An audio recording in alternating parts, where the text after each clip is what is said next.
बिस्मिल्लाहिर्रहमानिर्रहीम। Dear student, आज मैं आप लोगों के साथ हूँ कि जो एग्ज़ाम रिपीट हो रहा है उनकी पॉलिसी के हवाले से। यूनिवर्सिटी ने डिसाइड किया है कि जिन बच्चों को प्रॉब्लम्स आए थे फर्स्ट में जिनका पेपर ओपन नहीं हुए या कुछ टाइम में ओपन हुए कुछ उसके बाद ऑफ हो गए, उसके लिए पॉलिसी अनाउंस कर दी गई है। तो हम उसको आज डिस्कस करेंगे। तो सबसे पहले तो ये बात है कि जो पेपर 15 और 16 वाले थे, उसमें से 16 वाला जो पेपर है मुझसे अलजबरा के हवाले से स्टूडेंट्स ने बात की थी। वो स्टूडेंट्स कल आए थे, उनकी एप्लीकेशन एक्सेप्ट हो गई है और आज सारे बच्चे वो अलजबरा का पेपर दे रहे हैं। तो इसी तरह से जो चीज़ मैं आप लोगों को कहूँ उसको फॉलो करेंगे, उसके रूल यानी कि उसके अकॉर्डिंग करेंगे तो आपका काम हो जाएगा। सिर्फ़ मैसेजिंग करने से या बात करने से जब तक कि आपको एक रिटन एप्लीकेशन अपने एचओडी या प्रिंसिपल से साइन करवा के नहीं लेके आएँगे, साथ में उसके साथ प्रॉपर चीज़ नहीं होगी, उसके साथ प्रॉपर प्रूफ नहीं होगा कि उसमें आपको एग्ज़ाम में इश्यू आया था। जैसे उसमें अलजेब्रा 1 के बच्चों ने मुझे दिखाए थे कि उसमें स्क्रीनशॉट उसमें क्वेश्चंस की स्टेटमेंट ही नहीं थी। तो उन्होंने अपने प्रिंसिपल से साइन करवाए, कल डायरेक्टर एकेडमिक ने उन्हें अलाउ कर दिया और आज वो सारे बच्चे ये जो है अलजेब्रा 1 का रिपीट पेपर दे रहे हैं।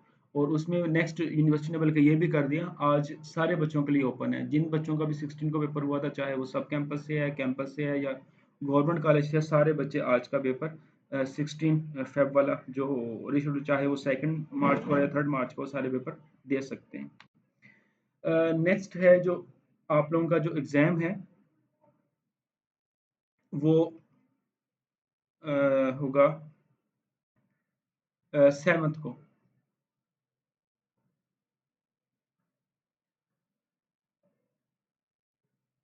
ये 7th मार्च को होगा।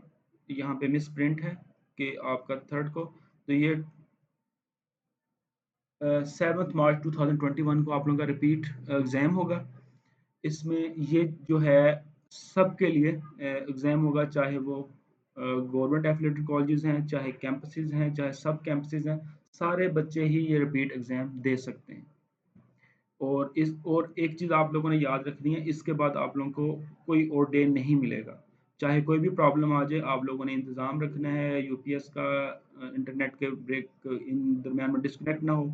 डिस्कनेक्ट हो जाएगा तो फिर दोबारा कनेक्ट नहीं हो पाता, वो दोबारा अलाउ नहीं करते। तो इसलिए आपने ऐसा इंतज़ाम करना है कि आपका वो नेट डिस्कनेक्ट ना हो, ना ही लाइट जाए, यूपीएस का बैकअप हो आपके पास। इसके बाद आप लोगों को कोई भी इश्यू आ जाए, दोबारा मौका नहीं दिया जाएगा अकॉर्डिंग टू यूनिवर्सिटी रूल। अब इसमें है कौन से वाले बच्चे पेपर दे सकते हैं। इसमें सारे बच्चे पेपर दे सकते हैं, गवर्नमेंट कॉलेजेस के, सब कैंपसेस के और ये कैंपस के, जिनको भी प्रॉब्लम आए थे। चाहे वो जिस तरह का भी प्रॉब्लम हो, चाहे 2 3-4 केसेस उसमें आएँगे। एक बच्चा था जिसके एमसीक्यूज़ 30 आए और 30 के बाद उसका आगे नहीं शो हुए। उसको नेक्स्ट 30 एमसीक्यूज़ शो होंगे, वो नेक्स्ट 30 एमसीक्यूज़ को एग्ज़ाम देगा। वो सारा सिस्टम में है, सारी चीज़ें यूनिवर्सिटी को पता है, तो वो नेक्स्ट 30 एमसीक्यूज़ का एग्ज़ाम दे देगा। दूसरी तरह की प्रॉब्लम ये है कि बच्चे का पेपर ओपन हुआ, अ, उसने कुछ देर इसको ओपन किया, उसके बाद वो ओपन ही नहीं हुआ। तो उसको फिर क्या होगा, 30 मिनट में उसने जितने एमसीक्यूज़ देखे, नेक्स्ट उसको 30 मिनट दिए जाएँगे। यानी जिसने 30 एमसीक्यूज़ देखे थे, उसको नेक्स्ट 30 एमसीक्यूज़ दे दिए जाएँगे। जिसने 30 मिनट ओपन रखा, 30 मिनट ओपन नहीं हुआ, तो उसको 30 मिनट और मिल जाएँगे। लेट्स सपोज़ किसी ने 50 एमसीक्यूज़ सॉल्व कर लिए थे मगर 10 एमसीक्यूज़ सॉल्व नहीं कर पाया, तो उसको नेक्स्ट 10 एमसीक्यूज़ वो का टाइम मिल जाएगा। मगर ये उनके लिए होगा जिनके लिए वाक़ई में ही कोई उस टाइम में कोई प्रॉब्लम आ गया था, नेट डिस्कनेक्ट हो गया था या कोई भी, या यूनिवर्सिटी की तरफ से सिस्टम की वजह से कोई इश्यू था। तो ऐसे सब बच्चों के लिए ये ओपन है।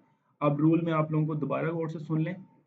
अगर किसी बच्चे का फुल पेपर ओपन नहीं हुआ तो वो सारा फुल का फुल अटेम्प्ट करेगा। पहली बात ये होगी। सेकंडली, अगर किसी ने 30 मिनट ओपन किया तो उसको नेक्स्ट 30 मिनट ही मिलेंगे, पूरा 1 आवर नहीं मिलेगा रिपीट केस के लिए। थर्डली थर्डली अगर किसी का 40 एमसीक्यूज़ ओपन हुए थे, 40 एमसीक्यूज़ के बाद कोई प्रॉब्लम आ गया था, तो उसको नेक्स्ट 20 एमसीक्यूज़ ही आएँगे और उसको पूरे 60 एमसीक्यूज़ नहीं आएँगे। और आपने इसकी एनरोलमेंट करवा लेनी है संडे वाले दिन, और इसका टाइम वही वाला होगा, टाइम डेट शीट के मुताबिक होगा। लेट्स सपोज़ कोई पेपर 9 बजे है, तो उसका पेपर यहाँ पे 9 बजे ही ओपन होगा। अगर वो डेट शीट में कोई 12 बजे था, तो यहाँ 12 बजे ही ओपन होगा। अगर कोई 1 बजे था, तो वो 1 बजे ही यहाँ पे शो होना है। तो आप सब बच्चों ने संडे वाले दिन उसको एग्ज़ाम को देना है। अब ये नहीं कि कोई बच्चा कहे कि मेरे इस डे में 2 पेपर्स आ रहे हैं, तो मैं मेरे लिए डेट शीट नहीं बना दें, उसको मंडे वाला दिन ओपन कर दें, तो ये डे डे ओपन ओपन नहीं होगा। संडे को ही उसे सारे पेपर जो अगर इश्यू आया तो संडे को ही देने पड़ेंगे। और इसमें कोई क्या कहते हैं, क्लियर पॉलिसी दे दी है। अब इसमें कोई कोई चीज़ ऐसी एम्बिग्यूइटी नहीं है जिसमें आप लोग कहेंगे हमें समझ नहीं आई। और जो भी मैं चीज़ आपको लोगों को बताता हूँ, उसके अकॉर्डिंगली किया करें। यानी कि अब बच्चे सिंगल-सिंगल एप्लीकेशन लेके आ रहे थे मेरे पास, उनको मैंने ये कहा था कि इस एक क्लास की एक सिंगल एप्लीकेशन लें।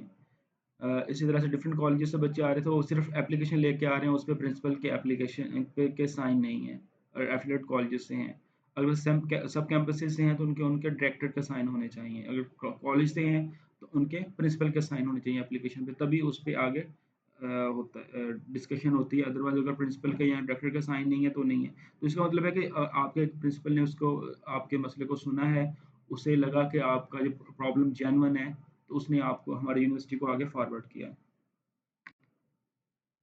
रूल्स मैंने आप लोगों को डिस्कस कर दिए हैं कि ये सारी चीज़ें कौन-कौन एग्ज़ाम दे सकता है, किस टाइम के लिए होगा, तो कितने एमसीक्यूज़ ओपन होंगे।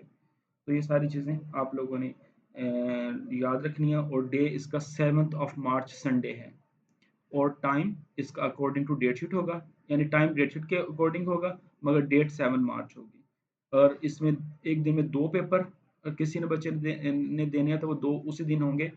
और ए और इसके लिए दोबारा टाइम नहीं दिया जाएगा आप लोगों को। तो आप लोगों ने उसी दिन में ही अटेम्प्ट करने हैं इसको। दोबारा से इसका कोई अगर उस दिन कोई प्रॉब्लम हो जाएगा, तो दोबारा आप लोगों को टाइम नहीं मिलना।